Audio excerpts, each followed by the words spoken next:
welcome back to Disturbed Reality.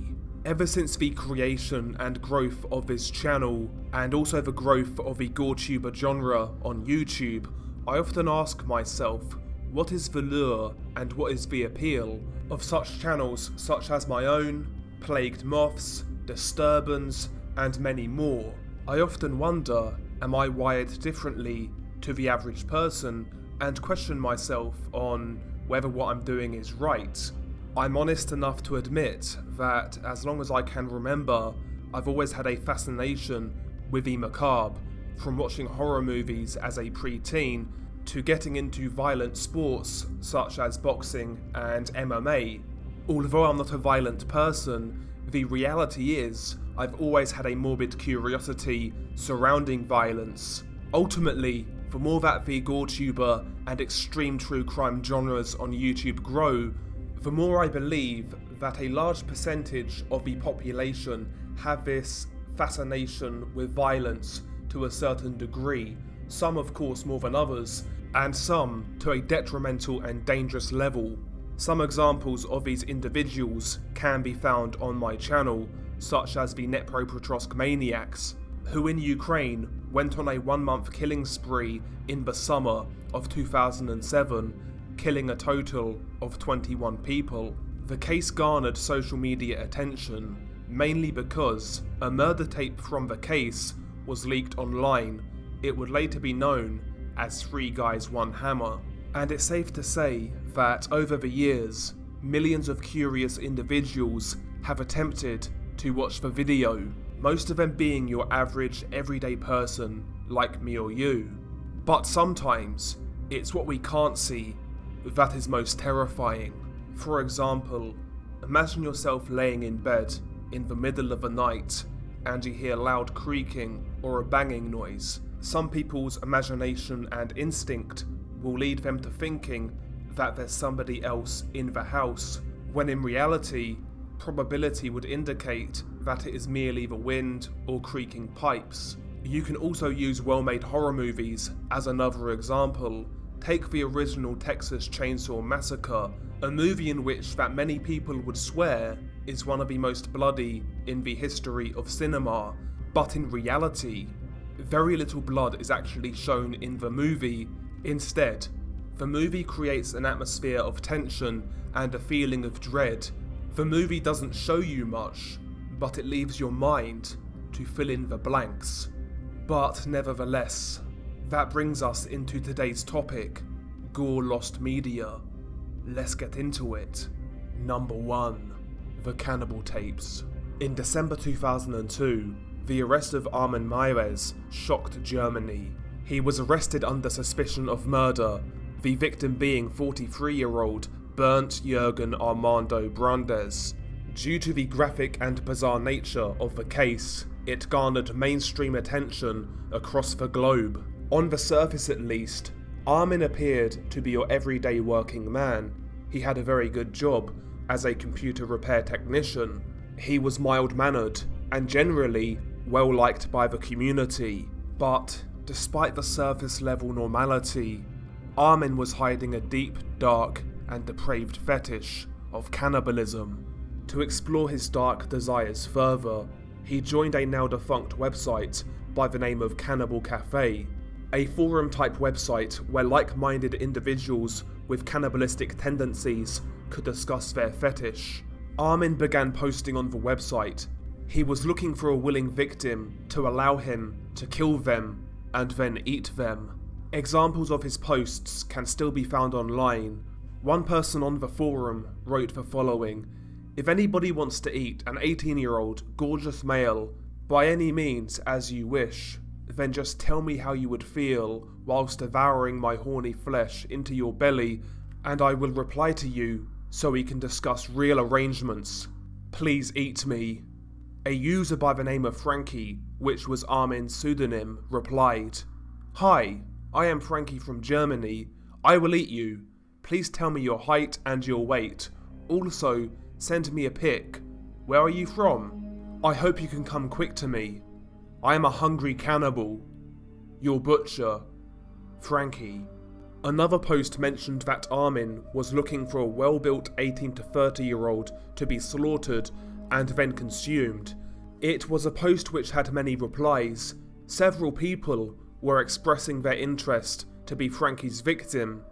However, they all backed out. Well, that was until Bernd Jürgen Armando Brandes, an engineer from Berlin, answered the advertisement in March 2001. Jürgen was willing to fulfill Armin's sick desire. The two quickly fired up a conversation and organised to meet on the 11th of March 2001. A transcript of this online chat can still be found online. I will read out a brief snippet. For reference, Jürgen's pseudonym is Cator99, whereas Armin's is Anthropicus. Cator99 types, "Hello?" Anthropicus replies, "Hi Cator, what do you do professionally that you are up so late at night?" Cator99 replies, "I can't sleep well anymore because of our meeting." Anthropicus replies, "That's a sensible reason. Yesterday, I was incredibly tired. It was a stressful day." Cator99 replies, "I'm in telecommunications." Anthropicus replies, "That sounds interesting." Cator99, "I believe you." Anthropicus replies, "I'm looking forward to our meeting. It will definitely be really cool." Cator99, "I want it to be. I hope it will be really cool. Are you setting an alarm clock?" Anthropicus, "It's only a few days until March the 9th. Cator99 replies, "Still, I would have rather met you yesterday and felt your teeth." Anthropicus replies, "One can't have everything. There's still some time before you really feel my teeth." Cator99 replies, "I hardly know what to expect. Have you ever slaughtered a man before?" Anthropicus replies, "Unfortunately, only in my dreams. But I do it in my dreams every night." The conversation does go on and it gets more graphic. If you are interested, you can find that online. But nevertheless, on the 9th of March 2001, Jürgen made his way to Armin's home in Rottenburg, a small village in Germany. The two men would drink red wine and would go on to have sex. Once they were done, they carried out their agreed plan. It's worth noting that Armin recorded the graphic process on videotape. At first, Jürgen insisted that Armin attempt to bite his penis off. This, however, did not work, as it was too tough. Though Armin was able to burst both of Jürgen's testicles by biting them. Ultimately, Jürgen used a kitchen knife to remove Jürgen's penis. At this point, Jürgen attempted to eat his own severed penis, but he couldn't because it was too tough and, as he put it, too chewy. Armin then sautéed the severed penis in a pan with salt, pepper and garlic, but by then it was too burned to be consumed. He then chopped it up into chunks and fed it to his dog. Armin then placed Jürgen into a bathtub so that he would bleed out. Maiwes was reading a Star Trek book for 3 hours whilst his voluntary victim was bleeding to death in the bath. Every 15 minutes or so, Maiwes would check on his victim. He gave him large quantities of alcohol, painkillers and 30 sleeping pills in order to quell Jürgen's pain. After 3 hours of Jürgen's penis being severed, Armin kissed Jürgen on the forehead and then killed him by stabbing him in the throat. After stabbing Jürgen Brandes to death, he hung the body on a meat hook and tore chunks of flesh from it. He even tried to grind down the bones to use as flour. The whole recording is said to be between 2 and 4 hours long. Armin Maiwes ate the body over the next 10 months, storing body parts in his freezer under pizza boxes and consuming up to 20 kilograms of the flesh. Armin Maiwes was arrested in December 2002 before he could kill again, after a college student in Innsbruck phoned the police after seeing new advertisements for victims and details about the killing on the internet.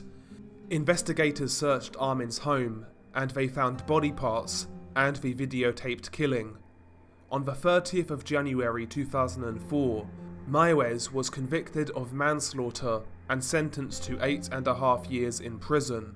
A very light sentence. However, In Germany, the case was very complicated because cannibalism itself was not technically illegal in Germany at the time. In fact, there was a debate over whether Maiwes could be convicted at all, considering that Bernd Jürgen Brandes had voluntarily and knowingly participated in the act.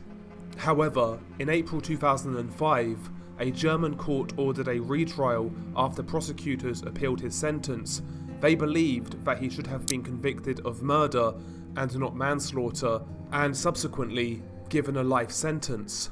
At his retrial, a psychologist stated that Maiwes could reoffend and still had fantasies about devouring the flesh of young people. On the 10th of May 2006, a court in Frankfurt convicted Maiwes of murder and sentenced him to life in prison. Ironically, Maiwes became a vegetarian in prison. Of course, the graphic videotape was confiscated by police and subsequently was shown to the jury. Interestingly, a few still images can be found online showing Armin butchering Jürgen. However, according to German police at least, all footage from the graphic murder has now been destroyed, of course making a leak impossible. But who knows, maybe some footage still exists, but quite frankly, even if it does, I can't ever see it reaching the light of day. Number 2. Yellowstone Acid Bath. In June of 2016, Sable Scott and her brother Colin visited the Yellowstone National Park in Wyoming, USA. Yellowstone is a 3,500-mile wilderness recreation area atop a volcanic hotspot. It's one of the most popular natural tourist areas in the USA, averaging 4 million visitors plus every single year. But despite the park's outstanding natural beauty, it is a volcanic area after all, which can bring incredible danger. Despite the sheer amount of visitors each year, incidents of fatality are extremely rare at Yellowstone, but occasionally, some individuals will disregard the impact of Mother Nature and step off the designated trails and boardwalks to explore further. This was the case with Colin and Sable Scott. They disregarded many signs, warning them to stay on the boardwalk and that they were entering a thermal zone. However, thinking that they knew better, they decided not to heed the warnings and went on to try to look for a place to swim. After walking several hundred yards off the trail, Sable and Scott found a small pool of water around 6 feet long, 4 feet wide and 10 feet deep. After finding the pool, the pair thought they found what they were looking for. Sable was recording the natural beauty of the area with her brother in frame. Scott knelt down beside the pool of water in order to check the temperature. As he reached down to check, Scott lost his footing and fell in the water. Immediately, Sable realized they made a catastrophic mistake. As soon as Scott hit the water, he let out a piercing screech. All while still recording on her mobile phone, Sable ran over to her brother in order to try to rescue him. However, it was to no avail, as her brother was boiling alive. Sable ran off to try to find help and found a park ranger. When they got back to the pool, Scott was already dead and floating face down. Park rangers attempted to recover Scott's body, however, a thunderstorm promptly arrived and forced them to retreat for the night. Returning the next day, they found that nothing of the man remained, apart from his flip-flops and his wallet. He had completely dissolved in the red-hot, acidic water.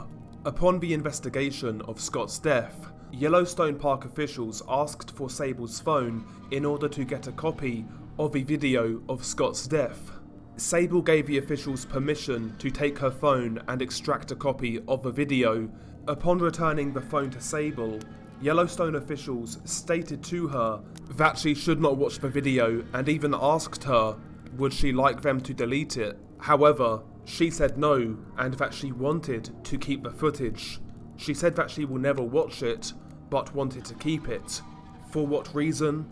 I have no idea, but I see it unlikely that the footage will ever be made public. Number 3.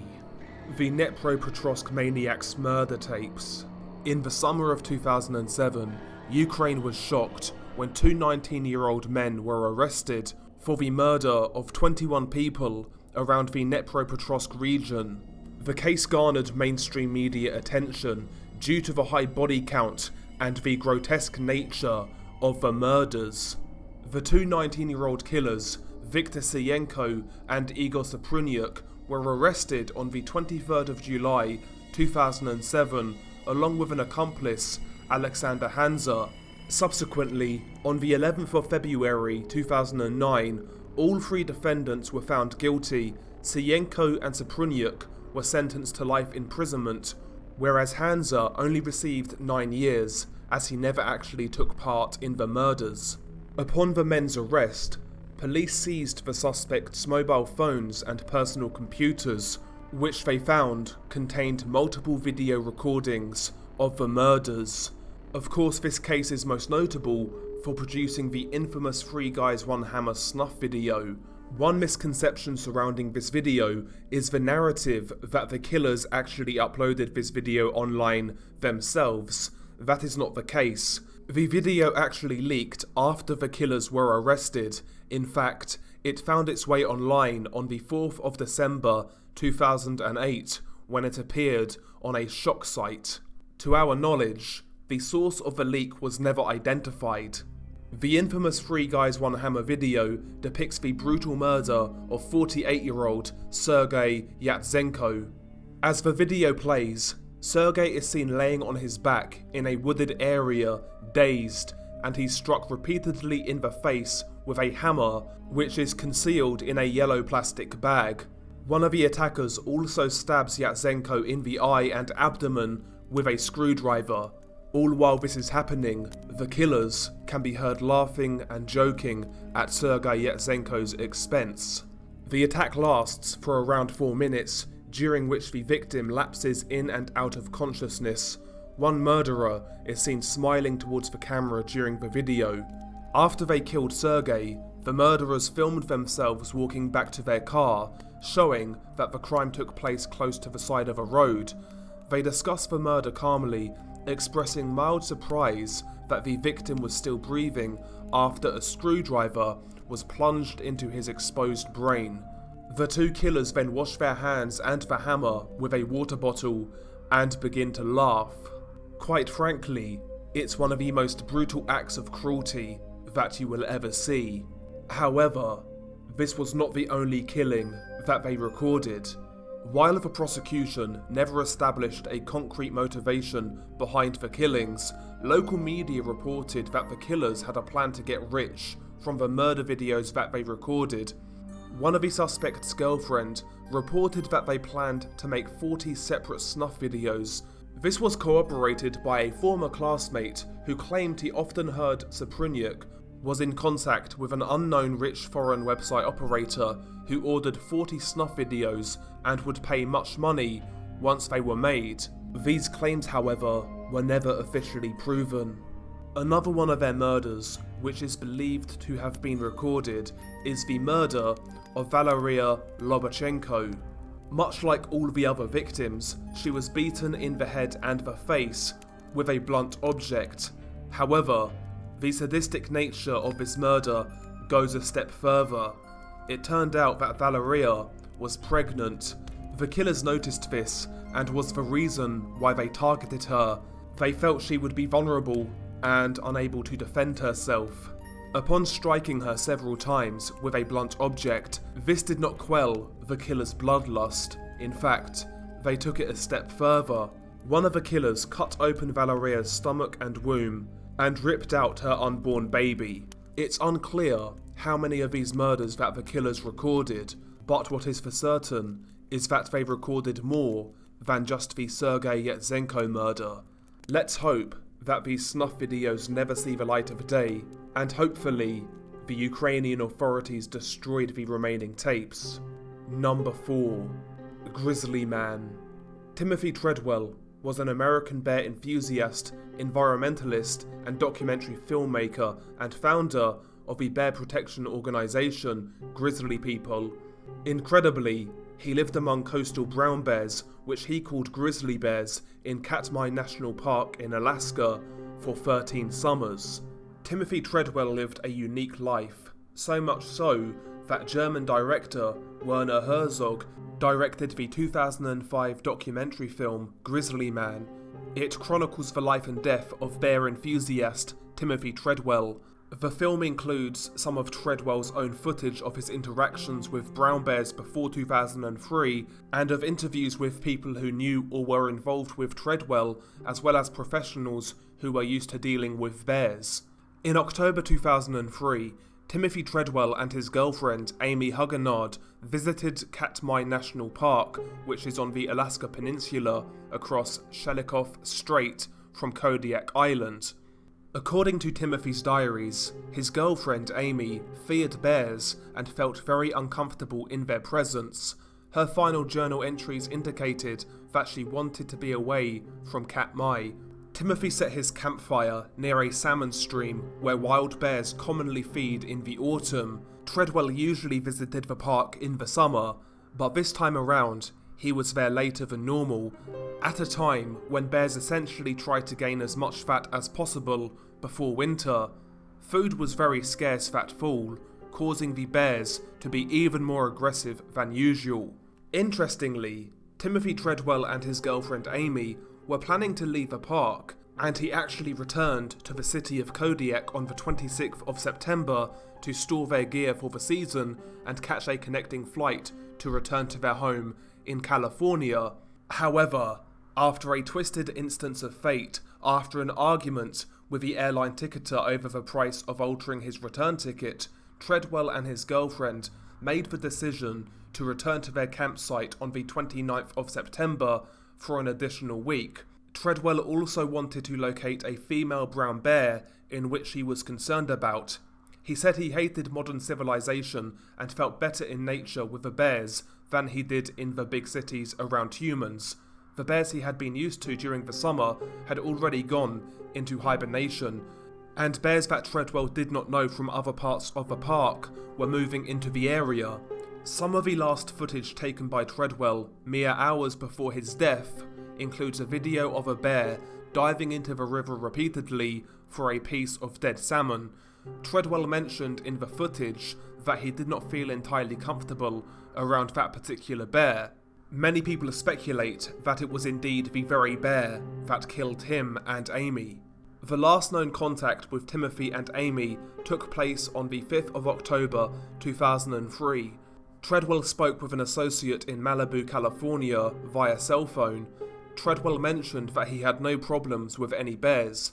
However, the next day, October the 6th, Willie Fulton, a Kodiak air taxi pilot, arrived at Amy and Timothy's campsite to pick them up, but found the area abandoned except for a bear. He contacted local park rangers. The couple's mangled remains were discovered quickly upon investigation. Treadwell's disfigured head, partial spine, right forearm and hand with his wristwatch still on were recovered a short distance from the camp. Amy's partial remains were found next to the torn and collapsed tents, partially buried in a mound of twigs and dirt. A large male bear that was protecting the campsite was killed by park rangers during their attempt to retrieve the bodies. A second adolescent bear was also killed a short time later when it charged the park rangers. An on-site necropsy of the large male bear revealed human body parts such as fingers and limbs in the bear's stomach. The younger bear was consumed by other animals before it could be necropsied. Park rangers recovered a video camera at the site and soon realised it had been operating during the attack. Police said that the tape was around 6 minutes long. However, it contained no video as the lens cap was still on the camera. The tape begins with Treadwell yelling that he's being attacked. "Come out here! I'm being killed out here!" he screams. According to the director of Grizzly Man, Werner Herzog, he claimed that the lens cap of the camera was left on, suggesting that Treadwell and Amy were in the process of setting up another video sequence when the attack happened. The camera had been turned on just before the attack, recording only 6 minutes of audio before running out of tape. This, however, was enough time to record the bear's initial attack on Treadwell and his agonising screams. Amy can also be heard in the tape yelling at Timothy to play dead. It's believed that Amy's death was not recorded on audio. Several sources state that in the audio you can hear bones pop and crack as Timothy is being ripped limb from limb. Weirdly, the recording, along with the camera, was eventually given to Jewel Palavac, Timothy's ex-girlfriend. During the Grizzly Man documentary, director Werner Herzog can be seen listening to the audio with headphones. Immediately after listening, he hands the tape back to Jewel and advises her that she should never listen to it and that she should destroy it. And he also warns her to never look at the photos that he saw at the coroner's office. As of right now, the photos have never been leaked to the public. In regards to the audio tape, it's still believed to be in the hands of Jewel, and allegedly, she chose not to destroy it. So is it possible that this tape eventually ends up online? We shall see. Number 5. The audio recordings from the Toolbox killers. During a 5-month time period in 1979, Southern California was terrorized by 2 men, Lawrence Bittaker and Roy Norris. The psychotic duo would be dubbed the Toolbox Killers because the majority of instruments that they used to torture and murder their victims with were items such as pliers, ice picks, sledgehammers, bladed tools, all items which were normally found stored inside a household toolbox. The pair killed 5 teenage girls aged from 13 to 18, the victims being Lucinda Schaefer, Andrea Hall, Jackie Gilliam, Jacqueline Lamp, and Shirley Lynette Ledford. All of the victims were subjugated to and the most horrific torture. In order for the pair to abduct teenage girls, Bittaker decided they would need a van as opposed to a car. With financial assistance from Norris, Bittaker purchased a silver grey 1977 GMC Vandura in February of 1979. The vehicle was windowless on one side and had a large passenger side sliding door. According to Bittaker, when viewing this sliding door, he realised he, or Norris, could pull up on a teenage girl real close and not have to open the door all of the way. Bittaker and Norris would nickname their van Murder Mac.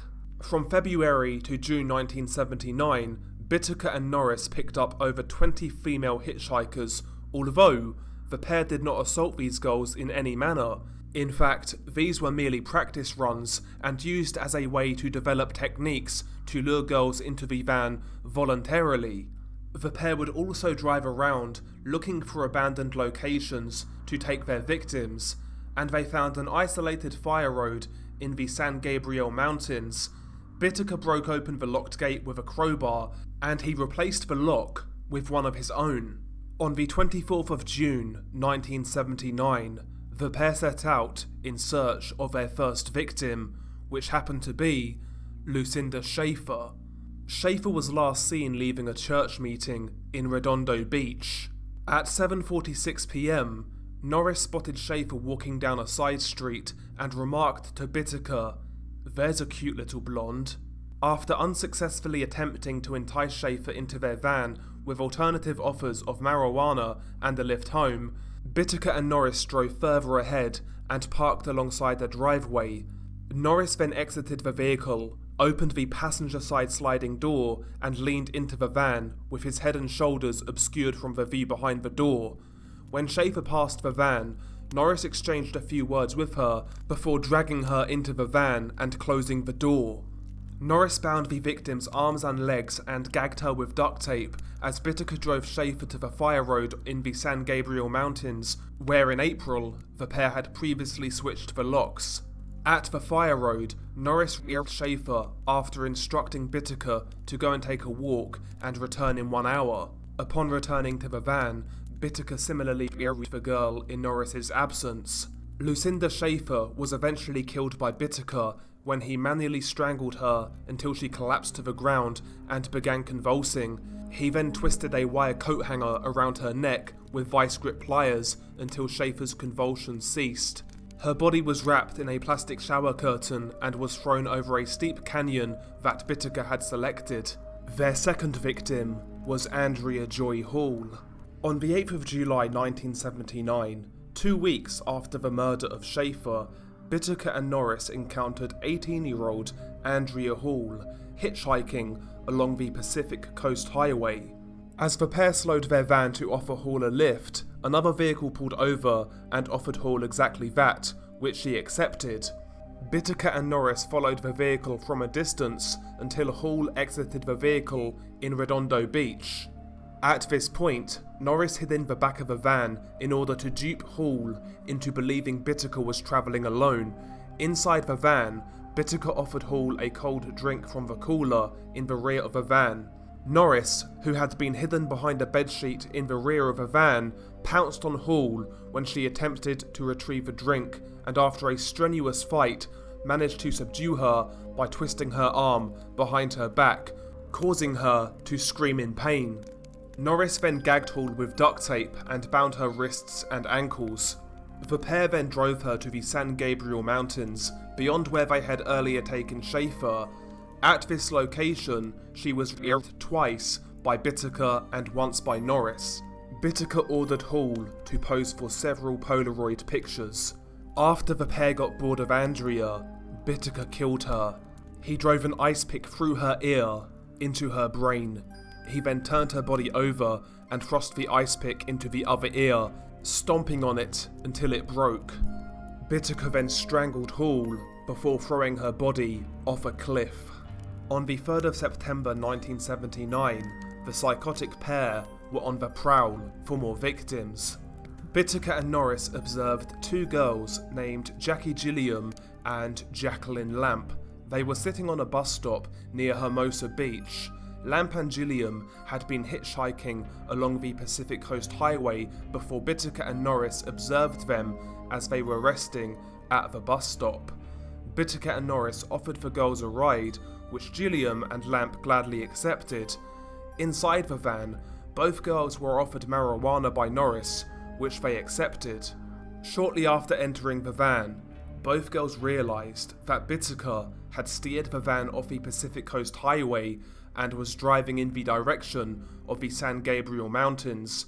When the girls protested, both Bittaker and Norris attempted to reassure the girls' concerns. However, this did not convince them. Lamp, aged 13 years old, attempted to open the sliding door, whereupon Norris hit her in the back of the head with a bag filled with lead weights, briefly knocking her unconscious, before overpowering 15-year-old Jackie Gilliam. As he began to bind and gag Gilliam, Lamp regained consciousness and again attempted to flee the van, whereupon Norris twisted her arm behind her back and dragged her back into the van. As the struggle ensued, Bittaker, noting that the girl's struggle was in full view of potential witnesses, stopped the van, punched Gilliam in the face, and assisted Norris in finishing binding and gagging the 2 girls. Gilliam and Lamp were then driven to the San Gabriel Mountains, where they were held captive for almost 2 days. Being bound and gagged between repeated instances of sexual and physical abuse, both men slept in the van alongside their 2 hostages, with each alternatively acting as a lookout. On one occasion, Bittaker walked Lamp onto a nearby hill and forced her to pose for pornographic pictures before returning her to the van. Both girls were raped repeatedly. In fact, Bittaker created a tape recording of himself with Gilliam, forcing the girl to pretend that she was his cousin. During the 2-day torture of the 2 girls, Bittaker is known to have tortured Gilliam by stabbing her in the breasts with an ice pick and using vice grip pliers to tear off one of her nipples. After 2 days of horrific abuse, both girls were murdered. Gilliam was stabbed in each ear with an ice pick and then strangled to death. As for Lamp, Norris forced her out of the van, where Norris struck her upon the head with a sledgehammer. Bittaker then strangled Lamp until he believed she had died, but when Lamp opened her eyes, Norris once again bludgeoned her repeatedly with the sledgehammer as Bittaker strangled her to death. Their bodies were then thrown over an embankment. On Halloween night, 1979, Bittaker and Norris abducted their final victim, 16-year-old Shirley Lynette Ledford. Ledford was abducted as she stood outside a gas station, hitchhiking home from a Halloween party. Investigators believe that Ledford accepted a ride home from Bittaker and Norris because she recognised Bittaker, as he is known to have frequented the restaurant in which Ledford held a part-time job as a waitress. Upon accepting the offer of a lift home and entering the van, Ledford was offered marijuana by Norris, which she refused. Bittaker then drove the van to a secluded street, where Norris drew a knife and then bound and gagged Ledford with construction tape. Bittaker then traded places with Norris, who drove. Bittaker remained with Ledford in the back of the van. After removing the construction tape from the girl's mouth and legs, Bittaker tormented Ledford, initially slapping and mocking her, and then beating her, as he repeatedly shouted for her to say something. Then, as Ledford began screaming, shouting for her to scream louder. As Ledford continued screaming, Bittaker began asking her as he struck her, "What's the matter? Don't you like screaming?" As Ledford began to cry, she pleaded with Bittaker, repeatedly saying, "No, don't touch me." In response, Bittaker again ordered her to scream as loud as she wished. He then began to beat her with a hammer and torturing her with pliers, both between and throughout instances when he and sodomized her. It is worth noting that the pair audio recorded the torture of Shirley Ledford. The most infamous part of the audio captures the moment when Norris reaches for the sledgehammer, as Ledford, seeing him do this, screamed, "Oh no." Norris then struck Ledford once upon the left elbow. In response, she screamed at Norris that he'd broken her elbow, before pleading, "Don't hit me again." In response, Norris again raised the sledgehammer as Ledford repeatedly screamed, "No!" Norris then proceeded to strike Ledford 25 consecutive times upon the same elbow with a sledgehammer, before asking her, "What are you snivelling about?" as Ledford continuously screamed and wept. After 2 hours of captivity, Norris killed Ledford by strangling her with a wire coat hanger, which he tightened with pliers.